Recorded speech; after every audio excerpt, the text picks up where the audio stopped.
For decades, astronomers have known something should be hiding inside one of the largest, most crowded star clusters in our entire galaxy. And for just as long, they couldn't find a single piece of direct evidence that it was actually there. Models based on basic stellar physics all agreed a cluster this massive, containing this many stars, should be filled with roughly 10,000 black holes, remnants left behind by exploding stars over billions of years. And yet, every previous search using multiple different detection techniques came back with almost nothing. On July 13, 2026, that changed.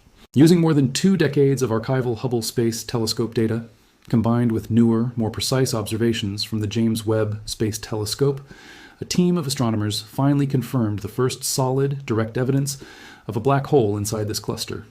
Not by photographing it, since black holes don't emit light, but by tracking one single star's subtle, wobbling path through space over 20 years, and proving that whatever it was orbiting had to be too massive to be anything else. This is the story of Omega Centauri, the missing black hole problem that has puzzled astronomers for decades, the extraordinarily patient technique that finally cracked it open, and why finding just one black hole out of a predicted population of 10,000 is already reshaping how scientists think black holes form in some of the most crowded environments in the galaxy. One quick, honest note before we dive in. Despite how this story sometimes gets summarized online, astronomers haven't actually found 10,000 black holes yet. They found exactly one, directly and conclusively, which is precisely why it's such a big deal, and precisely why the story is worth telling accurately rather than rounding up to a bigger, flashier number. To understand why this single discovery matters so much, you first need to understand exactly what Omega Centauri is and why its missing black holes have been such a stubborn, long-standing puzzle. Omega Centauri is the largest and most massive globular cluster in the entire Milky Way, an enormous, densely packed ball of roughly 10 million gravitationally bound stars, located about 17,700 to 18,000 light-years from Earth.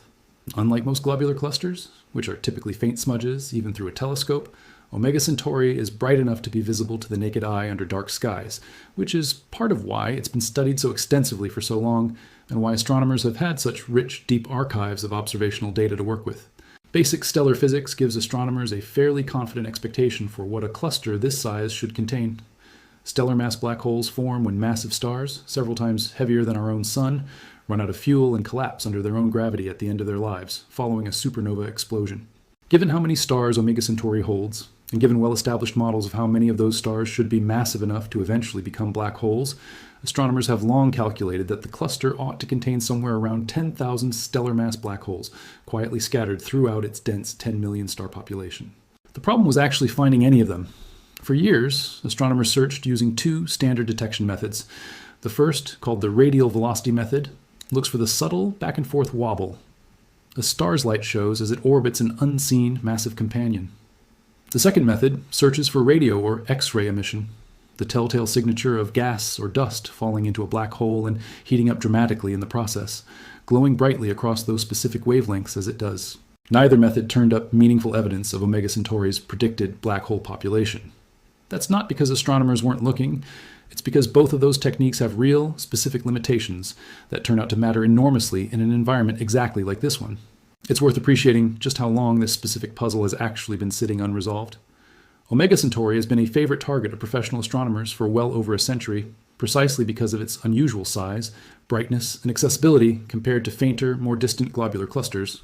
Despite that long, sustained scientific attention, the specific question of its predicted stellar mass black hole population remained stubbornly unanswered for decades. Not from lack of trying, but because the black holes themselves, quiet, non-accreting, and buried among millions of other stars, simply didn't produce the kind of signal any existing detection method could reliably pick out from the surrounding noise. Let's walk through exactly why those earlier methods struggled, and what the research team, led by Matthew Whitaker of the University of Utah, did differently to finally crack the case. The radio and X-ray detection method only works if a black hole is actively pulling in and heating up nearby gas or dust, what astronomers call an accreting black hole.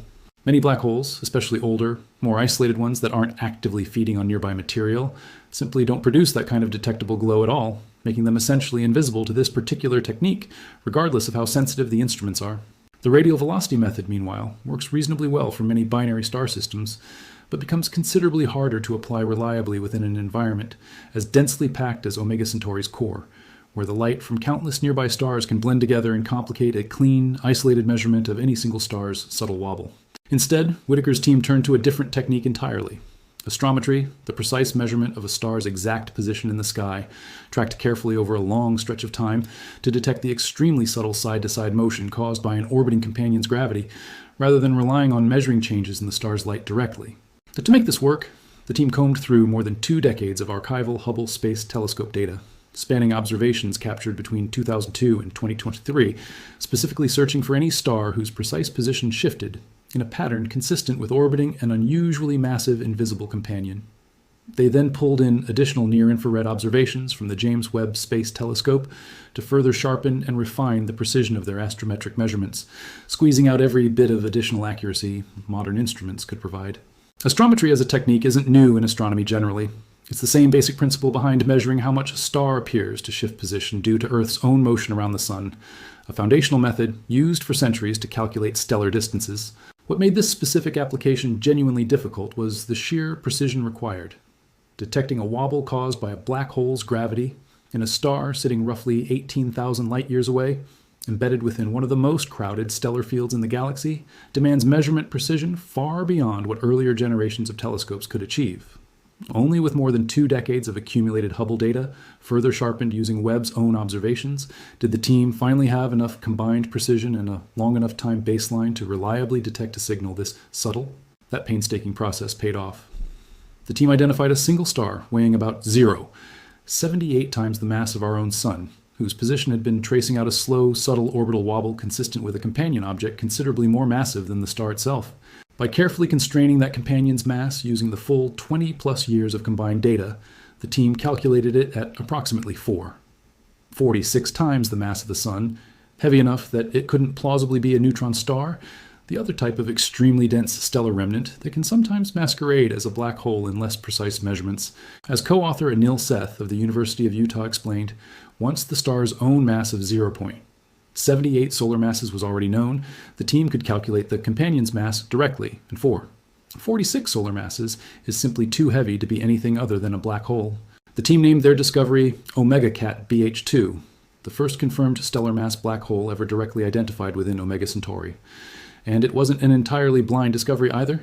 This specific star and companion pair had actually been flagged before, in an earlier separate study, which had tentatively suggested the invisible companion might be a neutron star rather than a black hole. Whittaker's team's more precise, longer baseline analysis effectively corrected that earlier interpretation, refining an existing hypothesis into a considerably more confident, well-supported conclusion. Here's where the story moves from astronomers finally found what they expected to astronomers found something that doesn't quite match their own expectations. And that unexpected wrinkle is genuinely part of what makes this discovery scientifically valuable. Omega Centauri is what astronomers call a metal-poor environment, meaning its stars generally contain a lower proportion of elements heavier than hydrogen and helium compared to stars in many other parts of the galaxy, including our own Sun. That distinction matters enormously for black hole formation because of how stellar winds work. Stars richer in heavier elements tend to lose more of their outer mass through stellar winds as they age, meaning that by the time they finally collapse into a black hole, they've already shed a meaningful portion of their original mass. Metal-poor stars, by contrast, generally retain more of their original mass throughout their lifetime, which theoretical models predict should typically produce noticeably more massive black holes once those stars eventually collapse. Given that background, astronomers expected any black hole discovered within Omega Centauri's metal-poor environment to come in on the heavier side of what's typically observed elsewhere. Instead, Omega Cat BH2 measured in at just 46 solar masses, lower than what those same metal-poor formation models would typically predict. As Seth put it directly, that specific result was surprising and exciting. It demonstrates that a metal-poor star can, in fact, still produce a relatively lower mass black hole like this one, which means researchers now need to figure out exactly how that happens, since it doesn't cleanly fit the simplest version of the standard model. There are a few possible explanations researchers will likely need to investigate to make sense of this discrepancy. It's possible that the specific star, which became Omega Cat BH2, lost more mass than typical models predict for a metal-poor star, through some mechanism not yet fully accounted for in current stellar evolution theory. It's also possible that Omega Centauri's unusually dense stellar environment itself played some role in the star's evolution before it collapsed, since interactions with nearby stars in a cluster this crowded can, in some cases, meaningfully affect how a star sheds mass over its lifetime in ways that wouldn't happen to an isolated star. Untangling exactly which explanation, or combination of explanations, actually accounts for this specific black hole's lower than expected mass will likely require additional confirmed detections within the same cluster, giving researchers enough of a sample to distinguish a genuine pattern from a single unusual outlier. There's a second genuinely unusual detail buried in this same discovery: the orbital period of the newly confirmed black hole and its visible star companion. According to the research team, this particular black hole star pairing has the longest orbital period of any confirmed black hole binary system currently known anywhere, a genuinely record-setting characteristic in its own right, independent of the mass question. A longer orbital period generally means the two objects are considerably farther apart from each other than in most previously studied black hole binaries, which themselves tend to be tighter, more compact systems, specifically because those are easier to detect using the older radial velocity and accretion-based methods. Finding a black hole in a comparatively wide, slow orbit is itself a meaningful demonstration of exactly what the new astrometric technique can uncover that older methods were fundamentally blind to. Together, these two surprises, a lower than expected mass in a metal-poor environment and an unusually wide, long-period orbit, suggest that Omega Centauri's full hidden population of roughly 10,000 black holes may turn out to be considerably more diverse and considerably harder to predict from simple theoretical models alone than astronomers previously assumed. Finding just one black hole has already meaningfully complicated the story astronomers thought they understood about how black holes form in environments like this. It's worth stepping back and asking why confirming a single black hole out of a predicted population of 10,000 deserves this much scientific attention. Because this discovery isn't really about finding one object.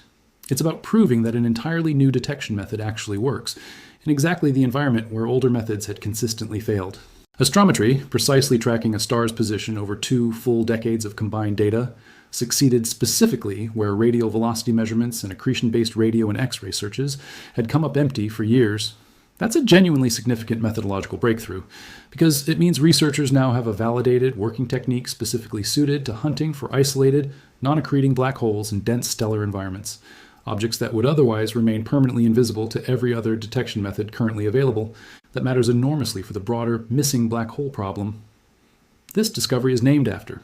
If astrometry can reliably find black holes that radio, X-ray, and radial velocity surveys all missed, then the same basic technique, applied more broadly across Omega Centauri's full 20-plus years of Hubble data, combined with ongoing Webb observations, stands a genuine chance of gradually uncovering a meaningful fraction of that predicted 10,000 black hole population over the coming years. Each additional confirmed black hole would add another data point to the still developing picture of exactly how these objects form and behave within one of the most crowded stellar environments in our entire galaxy. This discovery also connects to a separate, earlier finding about Omega Centauri that makes the cluster even more scientifically compelling. Beyond the predicted population of smaller, stellar mass black holes, previous research using Hubble had already found evidence for something considerably larger sitting at the very center of Omega Centauri, an intermediate mass black hole, a genuinely rare category of black hole sitting somewhere between the stellar mass black holes formed from individual dying stars and the supermassive black holes found at the centers of entire galaxies. Confirming the presence of both an intermediate mass black hole at the cluster's core and now direct evidence of the smaller, more numerous stellar mass populations scattered throughout the rest of the cluster gives astronomers an increasingly complete, layered picture of exactly what kind of extreme black hole-rich environment Omega Centauri actually represents, arguably one of the richest, most scientifically valuable black hole laboratories currently known anywhere in the Milky Way. Intermediate mass black holes remain one of the most elusive categories in all of black hole astrophysics, precisely because they're difficult to explain using either of the two well-established formation pathways scientists understand reasonably well: the collapse of a single massive star, which produces stellar mass black holes, and the poorly understood but observationally well-documented growth process that builds supermassive black holes over billions of years at the centers of galaxies. An intermediate mass black hole sitting at the center of a dense star cluster like Omega Centauri raises genuinely open questions about whether it formed through repeated mergers of smaller stellar mass black holes over time, through the direct collapse of an unusually massive early star, or through some other pathway scientists haven't fully worked out yet. Every additional stellar mass black hole confirmed within the same cluster potentially adds useful context to that separate, ongoing puzzle, since understanding how the cluster's smaller black holes behave and interact could plausibly shed light on how a central, larger one might have formed or grown over the cluster's long history. So here's where this genuinely stands right now. On July 13th, 2026, astronomers confirmed Omega Cat BH2, the first directly identified stellar mass black hole within Omega Centauri, using more than 2 decades of combined Hubble and Webb data and a precise astrometric technique that succeeded exactly where older detection methods had failed for years. That single confirmed black hole already carries 2 genuinely surprising properties: a lower than expected mass for its metal-poor environment, and the longest orbital period of any known black hole binary, hinting that the cluster's still hidden population may behave in ways current models don't yet fully predict. But this is, quite explicitly, only the first of an estimated 10,000 stellar mass black holes theoretical models say should exist within this single cluster. The other 9,999, give or take, remain exactly where they've always been, theoretically predicted, but not yet directly confirmed. The research team's own framing makes clear they expect this discovery to open the door to finding considerably more, now that the astrometric method has proven itself capable of succeeding here. The real question isn't whether Omega Centauri actually contains thousands of hidden black holes. The physics strongly suggests it does, and this first confirmed detection is a genuine, direct step toward proving that prediction correct. The real question is how many more of those roughly 10,000 predicted black holes astronomers will manage to confirm using this same patient, decades-spanning technique, and whether the ones they do find continue turning up unexpected properties that keep challenging how scientists think black holes actually form in the most crowded corners of the galaxy. If you want to be here the moment astronomers confirm the 2nd, 3rd, or 100th black hole hiding inside Omega Centauri, subscribe to the channel and turn on notifications. Because when those discoveries come in, we'll break them down here, with the real numbers, not the invented version. One confirmed black hole, roughly 9,999 still waiting to be found, a star cluster that just became one of the richest black hole hunting grounds in the galaxy. Whatever the final tally eventually turns out to be, this discovery already demonstrates something worth appreciating on its own. Sometimes, the biggest breakthroughs in astronomy don't come from a brand new telescope or an unprecedented observation, but from patiently mining 20 years of data, already sitting in an archive, waiting for the right technique and the right question to finally unlock what it had been quietly recording all along. Thanks for watching.